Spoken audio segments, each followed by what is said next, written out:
માણસના માથાની કિંમત કેટલી? શેખ ફરીદ નામના એક મુસલમાન બાબા ફરીદ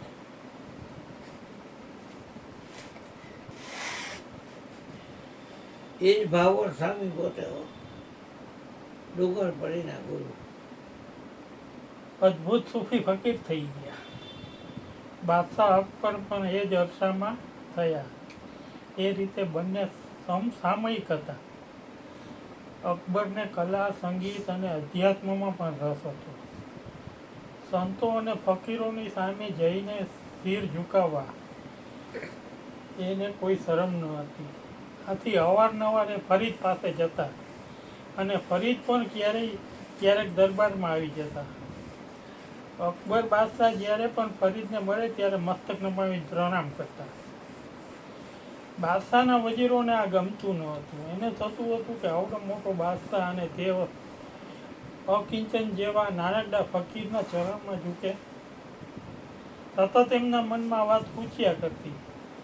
એક દિવસ ન રહેવાઈને એમણે કહ્યું, જહાંપના, ગુસ્સાકી માફ કરજો, પણ આપ આવા સામાન્ય માણસના ચરણમાં મસ્તક નમાવો છો એ સારું નથી લાગતું. આપ ભલે એમને આદર આપો, પણ આ રીતે જ ઘૂંટણીએ પડીને નમવાની શી જરૂર છે? અકબરે કહ્યું, હું સમય આવીએ એનો જવાબ આપીશ.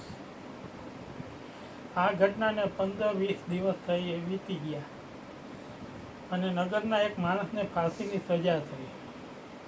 અકબરે એ માણસનું માથું કપાવીને વજીરને આપ્યું અને કહ્યું કે આને બજારમાં જઈને વેચી આવો. માણસ સુંદર હતો, ચહેરો પણ રૂપાળો અને આંખો મોટી મોટી. ચહેરાને સ્વચ્છ કરી એક સોનાની થાળીમાં મૂકી વજીર તો વેશ બદલીને ગયા ગામમાં. જેની દુકાને ગયા તેને કહ્યું, કરે આ શું? તમારું મગજ તો ઠેકાણે છે ને? દરેક પોતાના બાણાથી એમને દૂર ખસેડી દીધા અને કહ્યું કે આને લઈને અમે શું કરીએ? માણસના મસ્તકનો કોઈ ઉપયોગ છે? હા, કોઈ હરણનું માથું કાપીને લાવ્યા હોય તો દીવાનખાના મૂકીને ક્યાંક એની સજાવટમાં ઉપયોગ કરી લે. હાથીનું માથું કાપીને લાવ્યા હોત તો એના દાંતની કિંમત મરી જાત. પણ માણસના માથાનો તો કોઈ ઉપયોગ જ નથી. પડ્યું સડી જાય અને ઉલટાની દુર્ગંધ પેદા કરે. એને જોઈને ઘરમાં કોઈ ડરી જાય. એ જુદું માટે અહીંથી દૂર હટો. આખા બજારમાં ફરવા છતાં કોઈએ એક પૈસો પણ આપ્યો નહીં. વિલામોએ વજીર પાછા ફર્યા અને અકબર સામે જઈને કહ્યું કે માણસનું મસ્તક લેવા કોઈ તૈયાર નથી. એને લઈને કરીએ શું, એમ જ બધા કહે છે. બીજા પશુનું માથું હોત તો હજુ પણ લેવા તૈયાર થયું હોત, પણ માણસના માથાની તો કશી કિંમત નથી. તો અકબરે કહ્યું કે તારા પેલા સવાલનો મારો પણ આ જ જવાબ છે. જે માથાની કોઈ કિંમત નથી તે અગર કોઈ ફકીરના ચરણમાં નમે તો એમાં તમને અડચણ શી છે? શું તમે માનો છો કે કાલે મારું માથું લઈને તમે બજારમાં વેચવા જાઓ તો એને કોઈ ખરીદશે?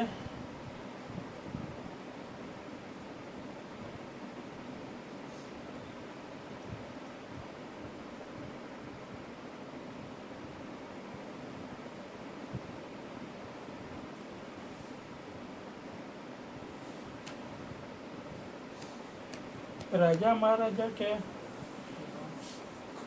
બેટા પૈસા લઈ લેજે. ભાઈ મોકલાવ્યા છે. કોટનભાઈ ને હારે મોકલાવ્યા. રાજા મહારાજ કે સમાજના મોટા માણસના માથાનું કોઈ મૂલ્ય છે? બાકી જો વેચવા જાવ તો તમામનું મૂલ્ય એક સરખું છે.